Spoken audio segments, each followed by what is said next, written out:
Hi loves, welcome to Get Your Mind Right. I'm Kia. Today's question is, should women propose to men? Ever since Chrissy Lampkin stepped out on faith and proposed to Jim Jones, there has been a great buzz, a great debate. Women talking about, I hear all of these threads, women saying a woman should never propose to a man. Why would she do that? You gotta let a man be a man. La da dee, la da da. You hear all of this buzz going around. And I'm looking at some of these threads and I'm like, 90% of these women are the same women who wouldn't know a real man if he just jumped in her face. I mean, these are the same women who sit there for 5, 10, 20 years begging and pleading for a man. Please marry me. Please bestow me a favor. Please, please, please. Begging, pleading. Everything she could think, every stop she pulled, she done trying to convince this man to marry her, and he's just not going for it. He's just not doing it. And by chance, what if he did decide to marry her? Those marriages come from, well, let me just go ahead and just go marry her. She can get off my back. Or I done messed up so bad, I got to find a way to fix it so I can keep what I know and I can keep this here craziness that we got going on. I can keep it going on. Don't really want to marry her, but I'm just going to go ahead and do it. I mean, Chrissy just took her home, fate in her own hand. She went, she got a ring. She said, it's been 6 years. We talked about this. We said we wanted to do that. We said we wanted to be together. Now I'm going to step up. He taking too long. I'm going to step up. Went and got the ring. I'm going to propose to him. But guess what? I got the real estate agent on standby. Any event, he's not ready to go forward. It's time to sever all ties and go our own way. Because why waste another 6 years? Why would she waste another 6 years of her life? She's not getting no younger. She could either 50-50 chance. He's going to say yes, move on. They move on to the next phase of their life, happy, joyous, maybe have children. Or she could move on to the next man, again, be married, have a family, doing what she do, and being happy.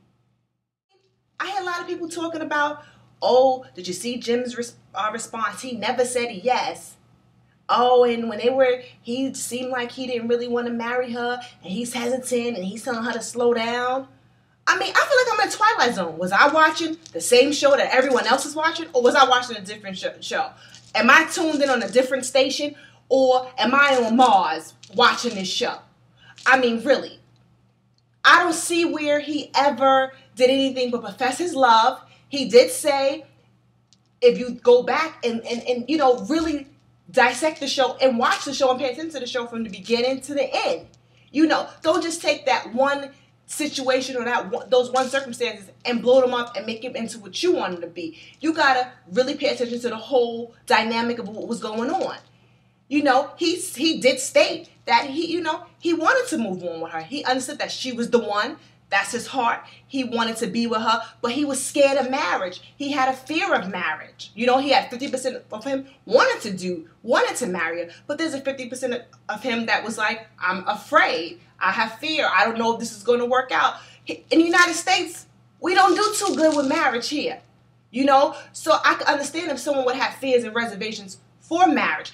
And also, I can understand if someone had reservation for marriage, if that's not what they know, if that's not what they come from. If you don't come from a life where your mother and your father were married, or perhaps they were married and divorced, you were raised by single parenting, you never observed a healthy, prosperous relationship, then you don't really know anything about that. So your natural thing would be is to have reservations. I mean, I just don't get it.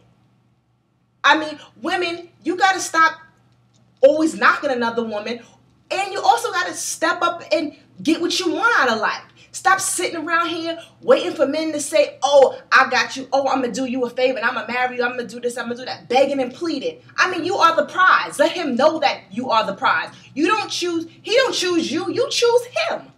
There's no way. And I think that's what it is. You have got it. We have it twisted in it. We have it twisted right now. It's morally corrupt. People just don't understand. I'm with Chrissy. Chrissy, I'm juicing you, boo. I'm juicing you. I'm passing all the juice to Chrissy. She stood up. She went for what she want. Hey, more than likely she gonna get it. 'Cause that's what happens when you're strong. You get up, you go for what you want, and you get it. Thanks for checking me out. Your next episode on May 30th. If you got any questions, comments, something you want me to talk about, you love what I said, you hated what I said, hit me up on email, juicebykia@grandlifedaily.com. Follow me on Twitter @juicebykia. Check out grandlifedaily.com. We got a lot of great things for you. We have a model search. We have our great dads, looking for all the great dads out there in our Granddads competition. And coming at the end of June, our very first print edition, the July-August edition, coming to you at the end of June. If you sign up on our website, you get a free subscription. So check us out. And remember, don't keep all the juice for yourself. Pass the juice. Until next time, later, loves.